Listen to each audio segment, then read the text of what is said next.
Welcome to the Hasson Studio and our introduction to the Speedball bent nib pens. In this section, we'll be going over the Speedball pens and how to use them for contemporary lettering. Contemporary styles. So the inventors of the Speedball pen, both Ross George and William Gordon, were very clear on how to use the pen. You keep the flat of the pen on the paper in order to get a uniform width stroke. This is why we invented the pen. This is going to make your life easier. But there's always one. There's always one in a crowd. And my friend Michael Clark is that one in the crowd. He's the artist who never really wants to follow directions. And so Michael, instead of keeping the pen flat, does what he calls rides the corner of the pen. And so Michael will put the pen down flat, and then he'll pick the pen up and use just the edge or just the corner of the pen in order to create an extremely contemporary style that you might think was done, if you're a calligrapher, with a ruling pen. But this was not done with a ruling pen. This was done with an A series pen, because Michael, why would he follow the rules?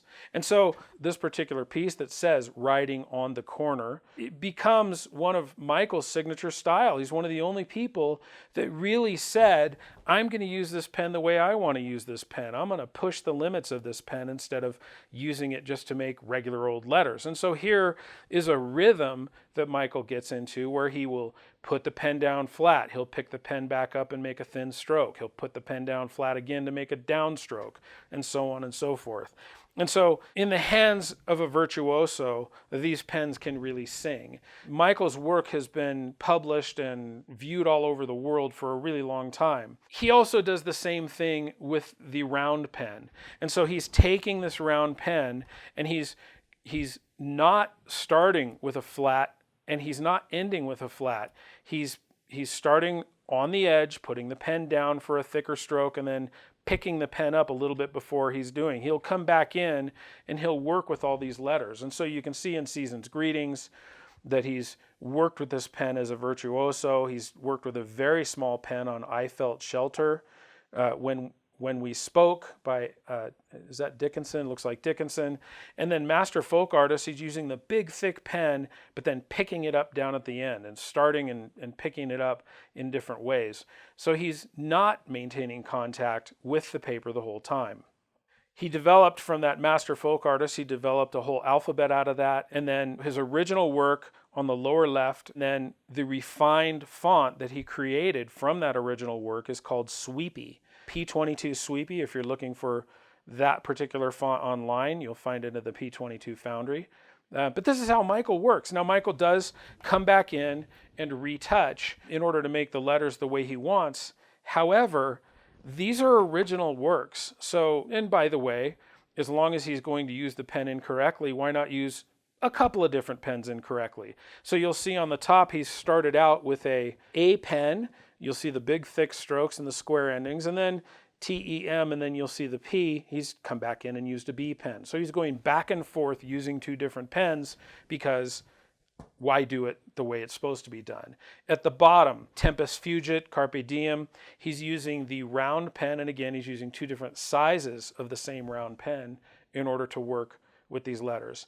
If you haven't looked up Michael Clark, Facebook, Michael Clark Design, you can look him up online. His work is gorgeous. He has a book, came out last year, titled In a Lone Breath, and it's all of his process. You'll see his process and how he comes to the letters. I'd highly recommend it if you can find it. These are some of my experiments with not using the pen perhaps in the same way. And so the A pen I used by just turning it sideways, using it up and down and turning it sideways to create that textura on the top, using some of the B pens for doing more traditional lettering like the uncial or foundational, and then working with these casual pen lifts to create more of a script with the B pen. The ones down at the bottom are done with a B pen. And then finally, we as calligraphers are enamored with Neuland. Neuland is a typeface that was created by Rudolf Koch in the 20s. It's got this really beautiful and really... So my journey with the bent nib began in... Normally calligraphers do this with a broad edge pen. And so to get the round on that R, the round bowl on the R, you would have to manipulate the pen and twirl it from the base of the pen. And some calligraphers can do that and some calligraphers can't. But I found that with the A pen, I could very simply work with a Neuland letter and not have to do any of that manipulation. I do, by the way, I am a manipulator, okay? I'm a manipulator, but there's an easier way. And so if I use this large A pen in order to work with Neuland, I can literally set my pen down. Let's get the ink flowing a little bit here. Set my pen down and make a stroke. And then all I have to do is turn my pen to an angle, and I don't have to turn it anymore. Now, this is a pretty rudimentary stroke. I happen to like the thicks and the thins that get with pen pressure. So I may come back in and turn my pen over, and I may come back in and work a little bit with these. I may kick out this R so it has a little bit more of a swell to it. And I may do the same thing a little bit with the bowl. I don't mind noodling with these a little bit, but it's very simple for a Neuland letter to, instead of doing a lot of the pen manipulation, I can just come back in and work with what I've got.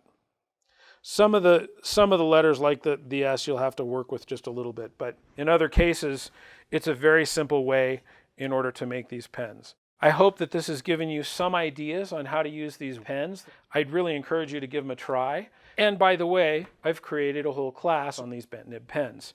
So you'll see just below me the sandiaworkshops.art. That is the website that I'll be hosting these on. You can go to my page and sign up for the email list. There's 5 different sections. Also, when you go to sign up, you will get an article that's written by both myself and Michael Clark. It was published in Bound and Lettered, and it's an article on how to use the bent nib and some of the techniques that both Michael and I use. There's a sign up button. You can get that free download and read to your heart's content. And then these are each of the class sections.